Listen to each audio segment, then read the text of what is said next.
Health chemistry lecture आपला chapter चालू आहे केमिकल कायनेटिक्स. लास्ट लेक्चरला आपण याच्यामध्ये स्टडी केलं होतं बघा, half life period of first order reaction. त्यानंतर काय स्टडी केलं होतं तर examples of first order reaction, graphical representation, 3 graph कसं आपण ग्राफिकल रिप्रेझेंटेशन, 2 इक्वेशन कोणते होते y is equal to mx plus C, ह्याच्यावरून 2 इक्वेशनवरून ग्राफ बघितला होता आपण. त्यानंतरचा ग्राफ होता y is equal to mx, ह्या स्ट्रेट लाईनच्या इक्वेशनवरून 3 असे ग्राफ बघितले होते त्याच्यासाठी. त्यानंतर एक्झाम्पल्स ऑफ फर्स्ट ऑर्डर रिॲक्शनची एक्झाम्पल. त्यानंतरचा नेक्स्ट पार्ट आपण स्टडी केला होता तो जो integrated rate law for gaseous phase. जर रिॲक्टंट गॅस फेजमध्ये असतील तर इंटिग्रेटेड लॉ कसा ॲप्लिकेबल करायचा ते आपण स्टडी केलं होतं. म्हणजे कॉन्सन्ट्रेशन टर्मच्या जागी फक्त काय येते तर प्रेशर, हे आपण असं बघितला होता तो लॉ. तर आजच्या लेक्चरमध्ये आपण याचा पुढचा पार्ट स्टडी करतोय. चला तर मग आपण लेक्चर स्टार्ट करूया. Zero order reaction. आता जसं फर्स्ट ऑर्डर बघितलं तसं झिरो ऑर्डर रिॲक्शन. तर झिरो ऑर्डर रिॲक्शन म्हणजे काय असतं तर रिॲक्शनचा जो रेट असतो, rate of reaction is independent of concentration of reactant. रिॲक्टंटच्या कॉन्सन्ट्रेशनवर तो इंडिपेंडंट असतो. आपण एक एक्झाम्पल बघितलं होतं बघा, CO2 किंवा COचं ते जे एक्झाम्पल होतं त्याच्यामध्ये काय होतं, जे concentration of CO is independent of rate त्याच्यावर कॉन्सन्ट्रेशनच्या इंडिपेंडंट होतं. म्हणजे रेस टू काय असतं झिरो, रेस टू झिरो म्हणजे आपण concentration raise to zero is equal to याचा आन्सर काय येत असतं 1 येत असतं. त्यामुळे याच्यावर काय असतं independent of concentration of rate जे असतं त्याला म्हणतात zero order reaction. Raise to जे झिरो असेल ते झिरो ऑर्डर रिॲक्शन असणार. The rate of zero order reaction is independent of the reactant concentration. Reactant कॉन्सन्ट्रेशनला ते काय असतं इंडिपेंडंट असतं, त्याला म्हणतात झिरो ऑर्डर रिॲक्शन. त्याच्यासाठी इंटिग्रेटेड रेट लॉ बघूया आपण. झिरो ऑर्डर म्हणजे फक्त रेस टू झिरो असतं, त्यामुळे ते काय असतं इंडिपेंडंट ऑफ इनिशियल कॉन्सन्ट्रेशन, जे इंडिपेंडंट ऑन कॉन्सन्ट्रेशनवर इंडिपेंडंट असतं रिॲक्टंटच्या कॉन्सन्ट्रेशनवर. So integrated rate law for zero order reaction. Zero order रिॲक्शनसाठी इंटिग्रेटेड रेट लॉ बघूया. फॉर झिरो ऑर्डर रिॲक्शन एक रिॲक्शन कन्सिडर केली, ए गिव्ज पी म्हणजे reactant gives product. The differential rate law is given by काय differential rate law, rate is equal to minus derivative of concentration of A upon D T.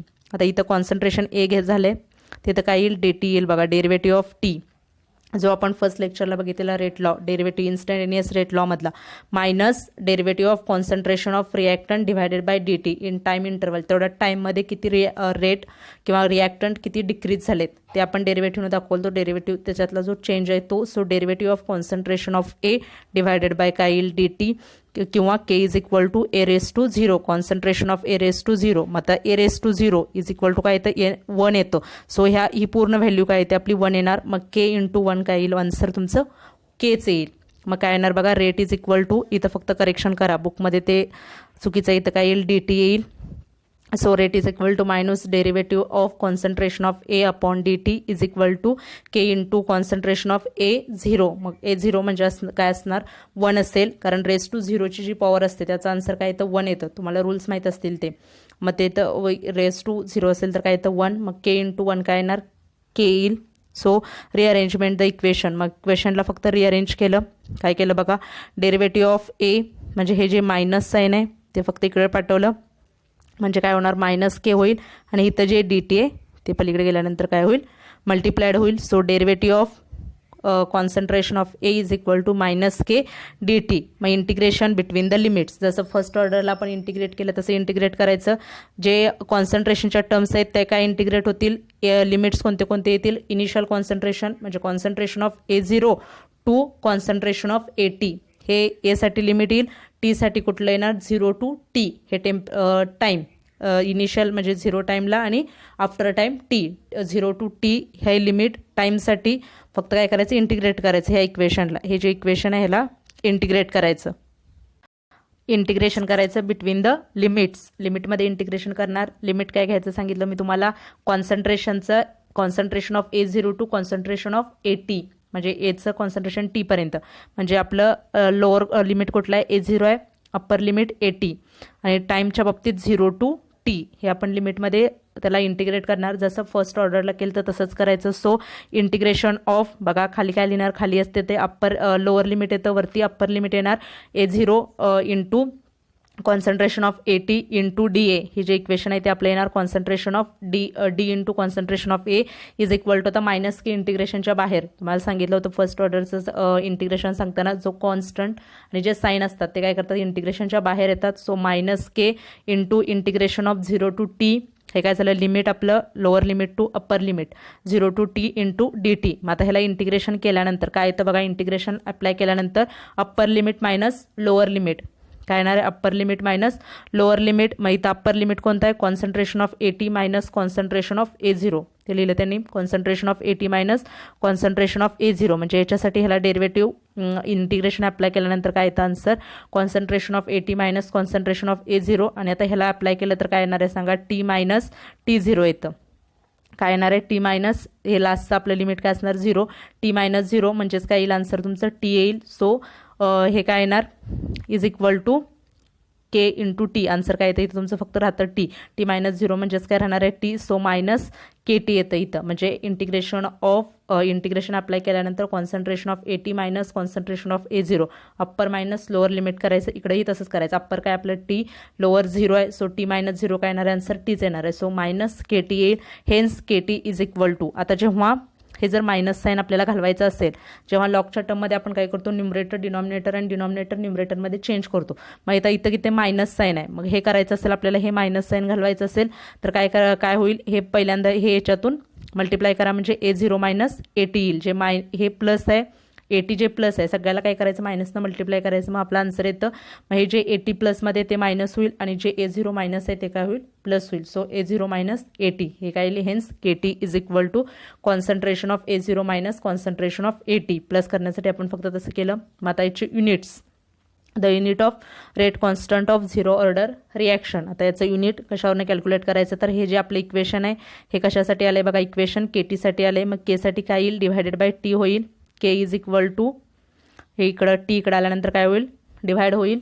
So concentration of A0 minus concentration of AT divided by T त्याच्यावरनं आपण unit calculate करूया. Units of rate constant of 0 order reaction K is equal to concentration of A0 minus concentration of AT upon T.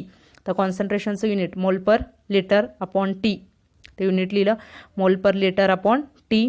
So किंवा mole per DM cube पण लिहितो लिटरच्या ऐवजी DM cube पण येतं मोल पर लिटर लिहा किंवा मोल पर DM क्यूब. आता इथं लिटर लिहिले इथं मोल पर लिटर ही चालेल किंवा DM क्यूब पण चालेल. मग युनिट काय येतं तर mole per DM cube per time T म्हणजे काय तर टाईम आहे per time. The units of rate constant मग आता टाईमचं युनिट सेकंद असू शकतं मिनिट असू शकतं आवर असू शकतं मग ते काय असेल पर second per minute per hour काही असेल म्हणून mole per DM cube per time दिले.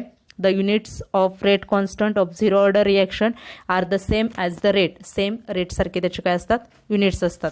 समजलं का बघा युनिट कसं कॅल्क्युलेट केलं आणि हे सिम्पल आहे. फर्स्ट ऑर्डर समजलं असेल तर तुम्हाला 0 ऑर्डर व्यवस्थित समजतं.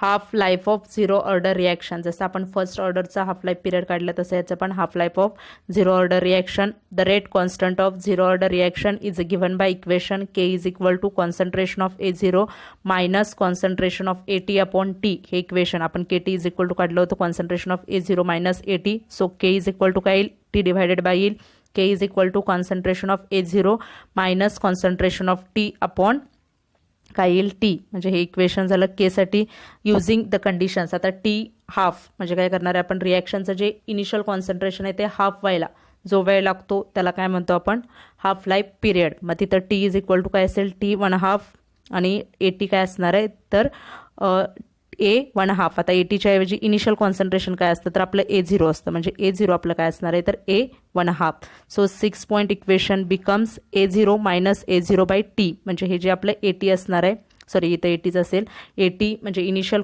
लास्टचं जे फायनल कॉन्सन्ट्रेशन आपल्याला कुठंपर्यंत पोचायचं आहे त्याच्या हाफपर्यंत हाफ लाईफ पिरियडपर्यंत जायचं आहे म्हणजे AT तुमचा काय असणार आहे जिथं आपली जे मेन हाफ लाईफ जिथं AT होणार आहे तो काय असणार आहे A0 बाय 2 म्हणजे इथं काय असेल इथं A 1/2 झाले तिथं काय पाहिजे A0 बाय 2 व्हॅल्यू इथं 0 करा जे मी इथं सांगितलं ते इथं 0 येईल 0 बाय 2. ए काय येणार A0 बाय 2 कारण इनिशियल कॉन्सन्ट्रेशनच्या हाफ इनिशियल कॉन्सन्ट्रेशन आपलं काय A0 आहे त्याच्या काय व्हायला पाहिजे हाफ व्हायला पाहिजे ते काय असणार आपलं AT म्हणजे फायनल कॉन्सन्ट्रेशन ते असणार आहे जे इनिशियल कॉन्सन्ट्रेशनच्या हाफ होईल ते. मग कंडिशन काय यूज करायचं T is equal to T 1/2 आणि AT is equal to concentration of A into A0/2.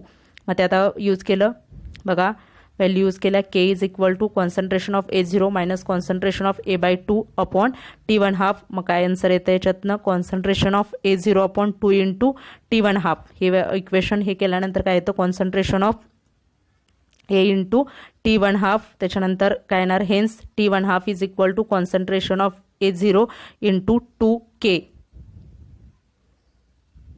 ह्या व्हॅल्यू पुटअप केल्यानंतर आन्सर काय येतं, तर T1/2 is equal to concentration of A0 upon 2K. बघा, जे आपण व्हॅल्यू पुटअप केला म्हणजे काय केलं, T is equal to T1/2 and concentration of AT is equal to concentration of A0 upon 2. इथं 0 करा म्हणून मी सांगितलं A0/2, कारण इनिशियल कॉन्सन्ट्रेशनचा हाफ आपल्याला AT पाहिजे आहे.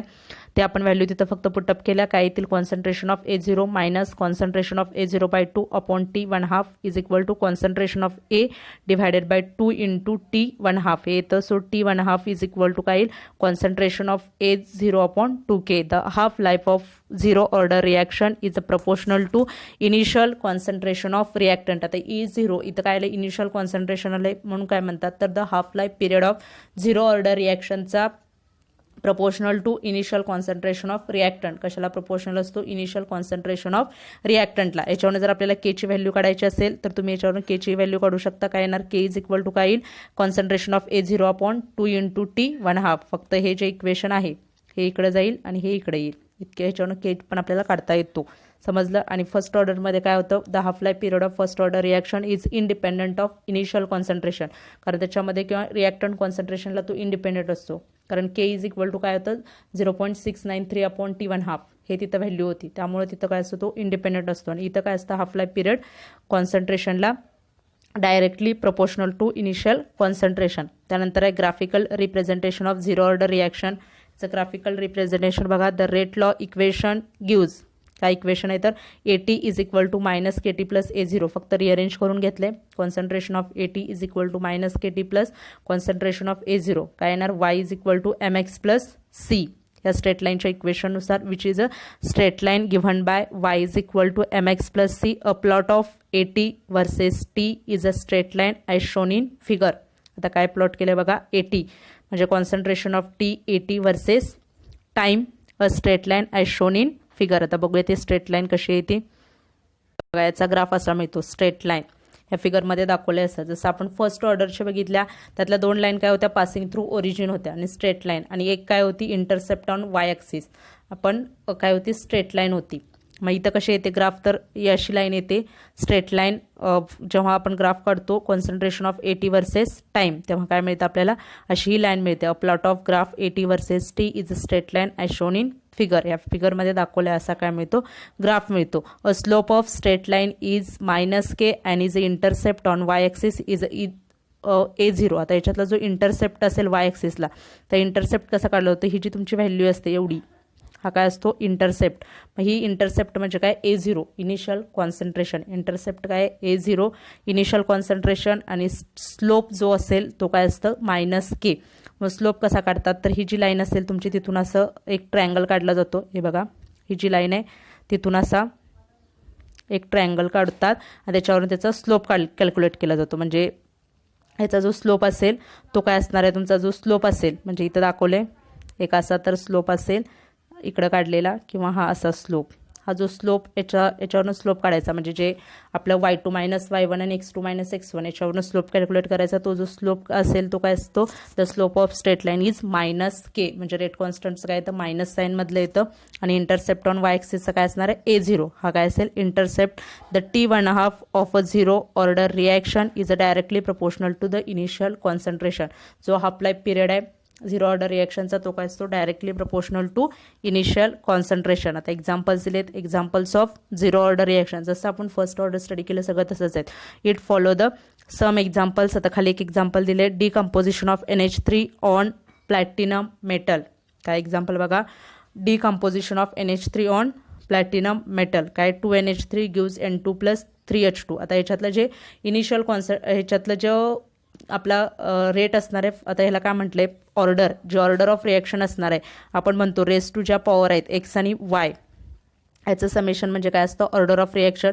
मग आता याच्यातला जो रेट असेल, कॅल्क्युलेटेड रेट जो असेल, एक्सपेरिमेंटली जो रेट असेल तो काय असणार आहे, रेट इज इक्वल टू काय असणार, रेटचं इक्वेशन काय असेल, rate is equal to concentration of NH3 raise to काय असणार आहे, 0. रेस टू 0 आहे म्हणजे काय असते, 0 ऑर्डर. मग ही रेस टू 0 असलं तर काय असते, इथे इज इक्वल टू 1 येतं. त्यामुळे हे काय म्हणतात, इंडिपेंडंट ऑफ NH3. अमोनियावर काय असतं, हे इंडिपेंडंट असतं. म्हणजे काय जर 0 order reaction. The metal surface gets completely covered by a layer of NH3 molecule. A number of NH3 molecule attaches on platinum surface, a small compared to ammonia. A large number of NH3 molecules tend to remain as gas which do not react. The molecules present in metal surface only react. The rate of reaction thus was independent on total concentration of NH3 and remains constant. तर जे NH3चं सांगितलं आपण, जे example बघितलं, decomposition of ammonia bye platinum. मग त्याच्यामध्ये जो catalyst use केला आहे तो काय, प्लॅटिनम. मग कॅटलिस्टचा जो सरफेस आहे, जो metal surface is completely covered by the layer of ammonia molecule. ते काय होतं, कम्प्लिटली अमोनिया मॉलिक्यूलनं काय होतं, कव्हर होतं. मग number of NH3 molecule attaches on platinum surface is small compared to ammonia. मग ते जे प्लॅटिनमला अटॅच होणारे अमोनिया मॉलिक्यूल्स आहेत ते काय असतात, टोटल जे अमोनियाचं कॉन्सन्ट्रेशन आहे त्याच्यापेक्षा एकदम कमी असतात, स्मॉल क्वांटिटीमध्ये असतात. मग large number of NH3 molecule tend to remain as gas do not to react. म्हणजे जास्त नंबरचे जे NH3 असतात, म्हणजे नंबर ऑफ मॉलिक्युल्स अमोनियाचे काय होत नाहीत, त्या प्लॅटिनमसोबत रिॲक्ट होत नाहीत. म्हणजे जे आपण आता रिॲक्शन बघितली, डिकम्पोजिशन ऑफ अमोनिया, त्याच्यामधली ती रिॲक्शन आहे. मग तिथं काय होतात, नंबर ऑफ अमोनिया मॉलिक्यूल जे आहेत ते काय होत नाहीत, तर रिॲक्ट होत नाहीत. कशासोबत रिॲक्ट होत नाहीत, प्लॅटिनमसोबत रिॲक्ट होत नाहीत. फक्त थोडे मॉलिक्युल्स काय होतात, प्लॅटिनमसोबत रिॲक्ट होतात. त्यामुळे जे अनरिॲक्टेड आहेत ते काय होतात, ते तेवढेच तिथं तसे अनरिॲक्टेड राहतात. The molecules present on a metal surface only react. जे मेटल सरफेसला रिॲक्ट असतील तेवढेच, मेटल सरफेसवर असतील तेवढेच रिॲक्ट होतात. त्यामुळे काय म्हटलंय, the rate of reaction was thus independent of total concentration of NH3.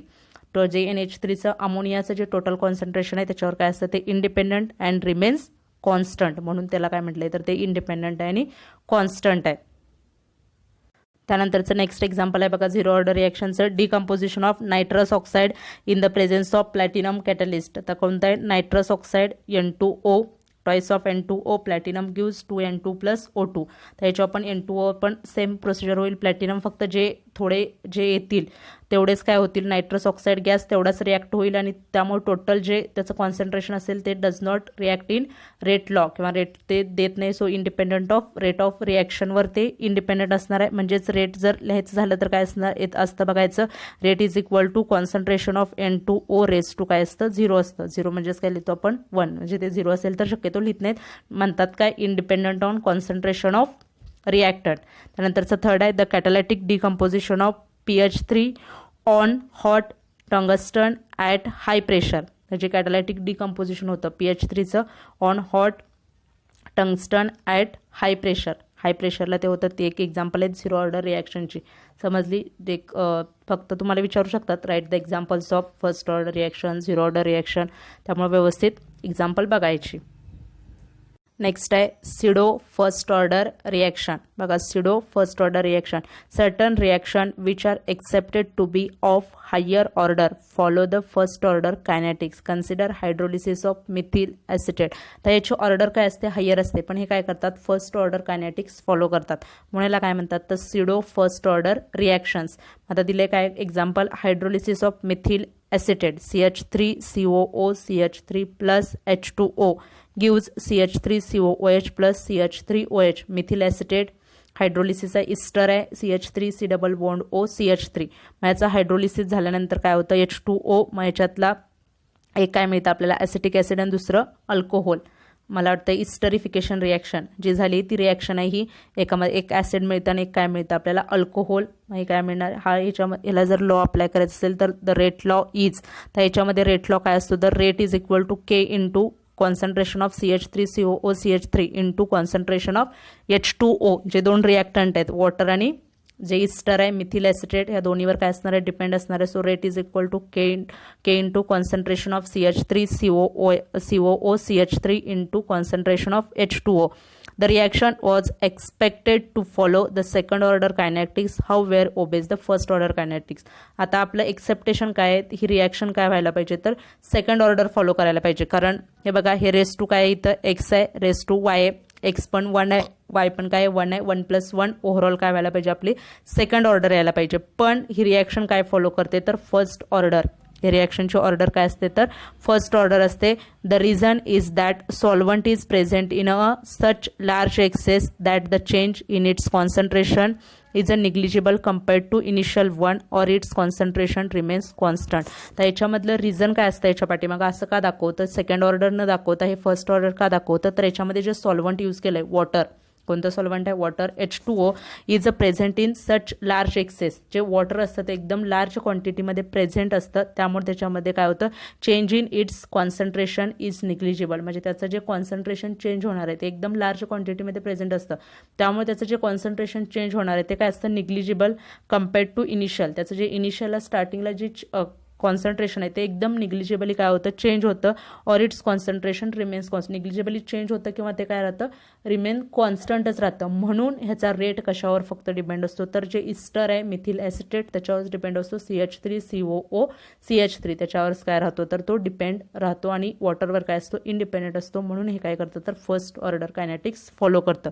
समजलं तुम्हाला रिझन काय रिझन याच्या पाठीमागं तर जो वॉटर सॉल्वंट आहे ते काय असतं एकदम लार्ज क्वांटिटीमध्ये प्रेझेंट असतं, एक्सेस अमाऊंटमध्ये प्रेझेंट असतं, त्यामुळे त्याचं कॉन्सन्ट्रेशन काय होतं एकदम निग्लिजिबल असतं कम्पेअर्ड टू इनिशियलपेक्षा एकदम निग्लिजिबल असतं, त्यामुळे त्याचं कॉन्सन्ट्रेशन काय राहतं रिमेन्स कॉन्स्टंट राहतं. Thus H2O is equal to constant K double dash.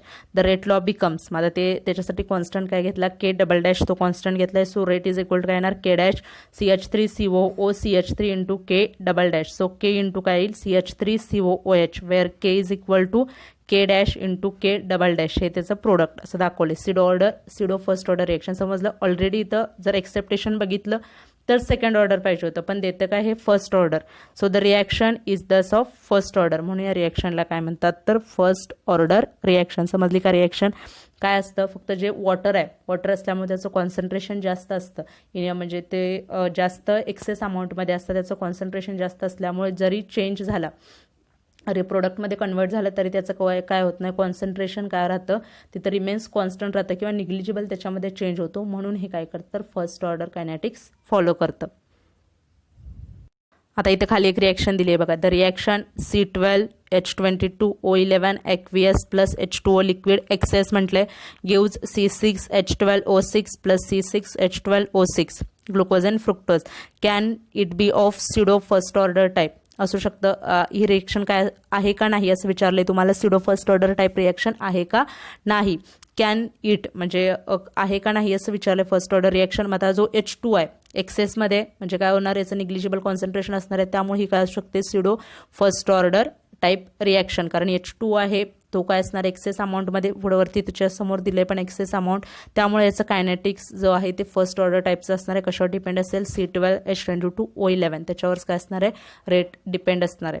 समजते. असं जास्त जिथं कॉन्सन्ट्रेशन H2Oचं एक्सेस अमाऊंटमध्ये असतं ते काय करतं तर फर्स्ट ऑर्डर कायनेटिक फॉलो करतं. म्हणजे H2 फक्त H2 नाही अजून कोणतंही सॉल्वंट असेल समजा NaOH असेल KOH वगैरे असेल एक्सेस क्वांटिटीमध्ये तर ते काय घेतलं जातं रेट लॉमध्ये कॅल्क्युलेट केलं जात नाही, कारण त्याच्यावर रेट काय नसतो डिपेंड नसतो. एक्सेसमध्ये असल्यामुळे काय होतं त्याचं लार्ज कॉन्सन्ट्रेशन असतं ते एकदम निग्लिजिबल अमाऊंटमध्ये चेंज होतं किंवा कॉन्स्टंट तसंच राहतं. म्हणून काय केलं जातं ते रेट इक्वेशनमध्ये घेत नाही, ते त्याच्यावर डिपेंड नसतो. रेट कशावर असतो जो दुसरा रिॲक्टंट आहे त्याच्यावर डिपेंड असतो. म्हणून लक्षात ठेवा नेहमी एक्सेस अमाऊंटमध्ये असेल किंवा वॉटर वगैरे असतील तर ते रेट लॉमध्ये इन्व्हॉल्व करत नाहीत. आता आजचं लेक्चर आपण इथंच स्टॉप करतोय. मला वाटतं शेवटचाच पॉईंट राहिला ह्या लेक्चरचा. पुढचे जे 2 पॉईंट आहेत 6.6 आणि 6.7 ते नाही आहेत, फक्त लास्टचा एक पॉईंट राहिला इफेक्ट ऑफ कॅटलिस्टचा, तो आपण आता नेक्स्ट लेक्चरला स्टडी करू. थँक्यू.